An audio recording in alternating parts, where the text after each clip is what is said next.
Luke Akehurst as their candidate in North Durham, and the Tories making Evgeny Lebedeve, the son of a senior KGB agent, a lord, how will you, as an MP, rein in foreign influence in British politics?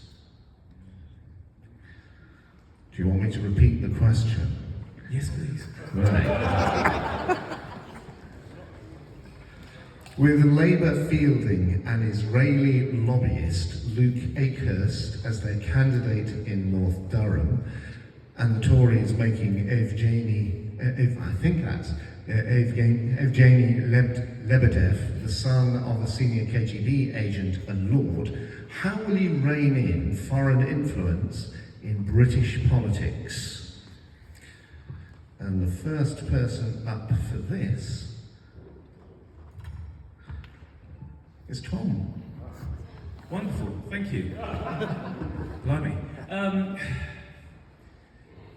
I suppose for me, you have to look at the individuals. I think to say that overall we're going to rein in all foreign influence is slightly unfair. So you've got to look at why they got those, or for example, why he's standing. I mean, you can't just exclude someone because of where they come from, unless they're exempt from standing, for example. So I think we have to be very careful here.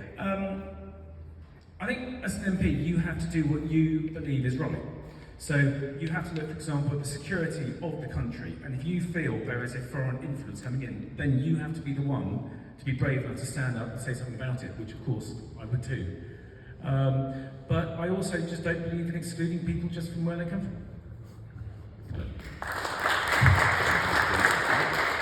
Thank you. So next up would be Tracy. For me, it's not a question of excluding someone based on where they come from, but what they do and what they can do, the influence that they can have. If someone is very clearly a lobbyist with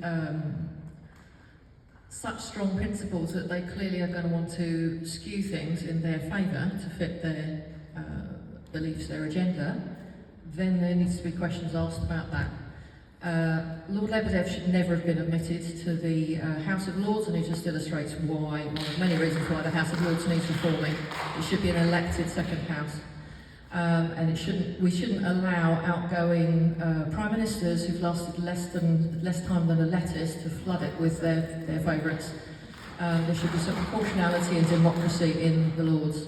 So anyone who has questions over them, and I believe there were questions generated by the security services about Lord Lebedev being admitted to the Lords, there needs to be more scrutiny there and blocks and checks and balances in place so that does not happen again, especially with foreign secretaries who then become prime ministers being photographed in the media half drunk on their way back from a party by said soon to be Lord.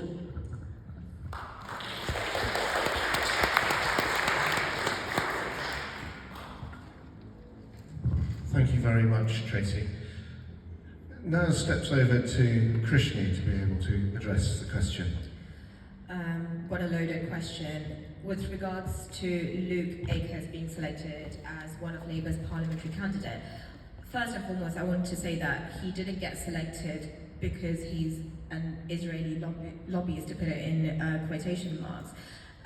He's a very hard-working individual who has a lot of commitment, a lot of drive. There's things that he wants to do to improve this country and to improve the constituency that he has been selected for.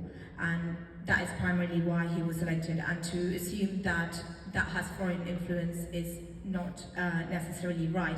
What he does do with regards to when he advocates for Israelis is that, you know, in the Second World War, Jews did face, you know, discrimination, and thousands were killed, and it still seeps through this day where some Jews are discriminated against, and that's what he does.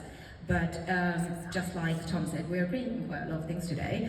Just like Tom said, just to exclude someone based on their background is not the right thing to do. Thank you. Thank you very much. Thank you very much. Hamilton. Thank you. I don't think people should be excluded based on their background as such. The thing is, a candidate should either represent their party, should be true to what they're saying they are standing for, and the rest really doesn't matter, as long as their character in the background doesn't show that they are actually not what they say they are, or not standing for who they say they're standing for. In terms of the House of Lords, I think I don't like the first past the post system. I absolutely cannot stand it. I think it's the most undemocratic system we've got, but it is what it is. But we could potentially fix the House of Lords and make the House of Lords proportionally representative of votes that people do put in. So, like, you know, the Greens will get a lot of votes, for example, but they might not necessarily get any MPs. There should be a proportional representation in the House of Lords, not based on, as the lady at the Greens said, you know, oh, my mate's been the Prime Minister, therefore I'm just going to throw a couple of my friends into the House of Lords. This shouldn't be a gravy train. The House of Lords should represent the people. And in terms of the candidate in up north that we were talking about, the Labour candidate, again, if the people want to vote for that person, they will vote for that person. They'll know the history or whatever they're involved in or whatever they've done. If they don't want to vote for them, they just simply won't vote for them. That's democracy, supposedly. Thank you very much. Luke?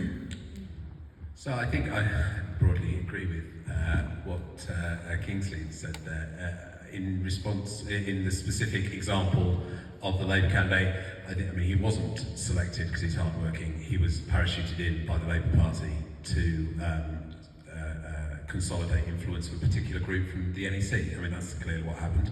Yes.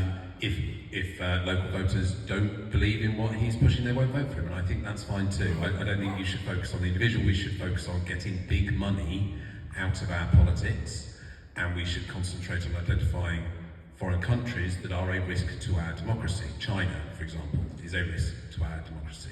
Russia is a risk. The Russia report was written about Russian influence on our politics, which was buried by the Conservatives in the midst of the Boris Johnson scandals. Needs to be read, and it needs to be, the conclusions from that must be implemented. That's how we remove corrosive foreign influence from our politics. It's not, I don't think, down to individuals who we as residents and as electors can choose to elect or not. We need fundamental change to the way our politics is funded and how it is influenced by foreign countries, to make sure that we can have faith that the decisions that are being made are as a result of our local politicians and not by not the behest of foreign governments and in their interest as well. Thank you.